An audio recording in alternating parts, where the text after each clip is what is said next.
మధుర ఒకప్పటి dream girl. నేటి BJP MP Hema Malini Lok Sabha ఎన్నికల ప్రచారంలో బిజీగా ఉన్నారు. ఉత్తరప్రదేశ్ మధురలో ఎన్నికల ప్రచారంలో రైతులను కలిసిన హేమామాలిని గోధుమ పొలంలో గడ్డి కోసి సందడి చేశారు. పొలాల్లో పనిచేసే మహిళలతో ముచ్చటించారు. దీనికి సంబంధించిన ఫోటోలను ఆమె ట్విట్టర్లో షేర్ చేశారు. ఆమె ఈ లోక్సభ స్థానం నుంచి ముచ్చటగా మూడోసారి పోటీ చేస్తున్నారు.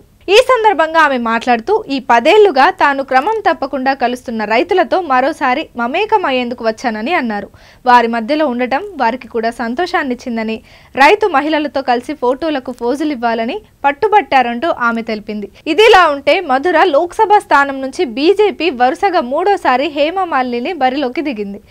1991 నుంచి 1999 వరకు మధుర 4 సార్లు బీజేపీకి కంచుకోటగా ఉంది. అయితే 2004లో మధుర కాంగ్రెస్ ఖాతాలోకి వెళ్ళింది. 2009లో ఆర్ఎల్డీకి చెందిన జయంత్ చౌదరి మధుర నుంచి ఎంపీ అయ్యారు.